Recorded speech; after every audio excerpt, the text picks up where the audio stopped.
안녕하세요. 김용철 법무사입니다. 개인회생 추가 생계비에 대해서 간단히 살펴보겠습니다. 개인회생은 매월 벌어들이는 소득에서 최저 생계비를 제외한 남은 소득, 이 가용소득을 빚을 갚는데, 즉 변제금으로 전부 납부를 해야 됩니다.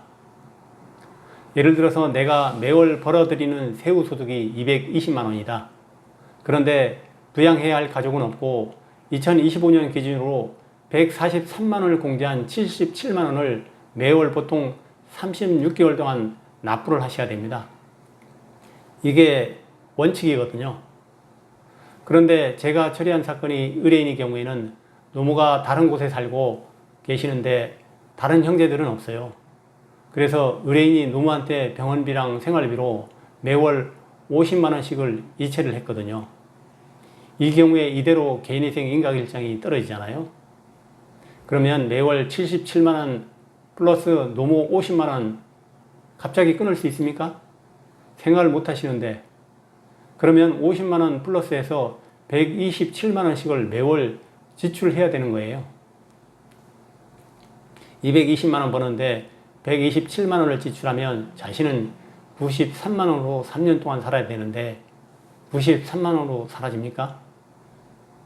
이럴 때 법원에 최저 생계비 플러스 추가 생계비를 인정해달라고 신청할 수가 있습니다. 그런데 추가 생계비에 대해서는 많은 회생 파산을 처리하는 사무실에서 아예 모르는 경우도 태반이고요. 그래서 추가 생계비 신청을 안 하는 경우도 너무나 많습니다. 너무나 안타깝죠. 그리고 추가 생계비를 신청하면 회생법원에서 잘 안 받아주려고 하고 있거든요. 그 이유는 회생법원은 채무자편이 아닙니다. 중립적이에요. 그러니까 채권자한테 조금이라도 돈을 더 갚도록 신경을 써야 되잖아요.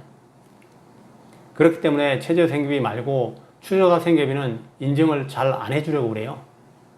인정을 잘 안 해주니까 신청을 안 하거나 혹은 안 받아준다라고 해서 그냥 안 받아주네 하고 넘어가는 사무실이 태반입니다. 안 받아줄 수도 있습니다. 물론. 그런데 한번 시도는 해보고요. 그리고 안 받아준다고 하면 싸워는 봐야죠. 왜요? 저희 법무사들은 채권자 편이 아니잖아요. 회생법원은 중립적인 기관이라고 하더라도 저희들은 철저하게 저희들에게 비싼 수임료를 준 의뢰인 채무자 편입니다. 채무자를 대리해서 싸워야죠.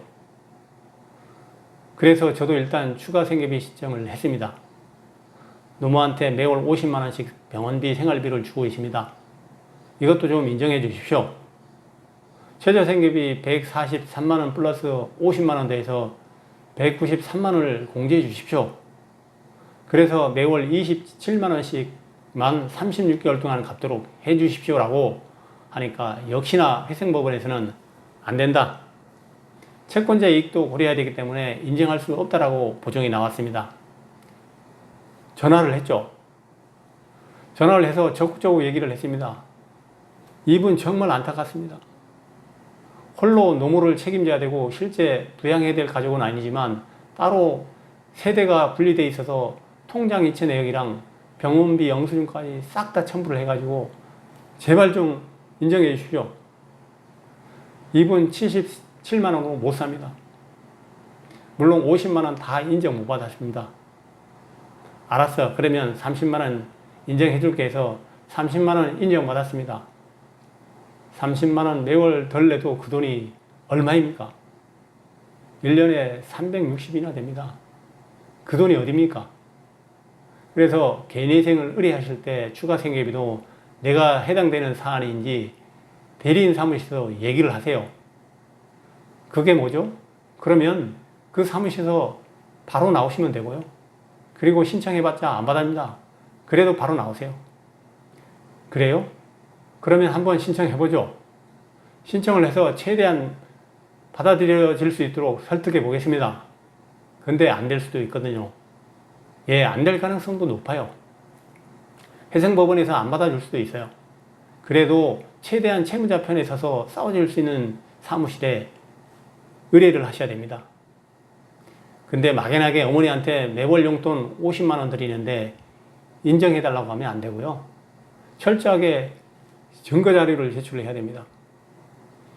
그리고 적극적으로 전화까지 해서라도 회생위원을 설득을 해야죠. 그래서 반드시 내가 이런 특별한 사정이 있다면 대리인 사무실에 상담을 하실 때 이 부분에 대해서 얘기를 하셔서 여러분들한테 최대한 유리한 결론을 얻으시기 바랍니다. 감사합니다.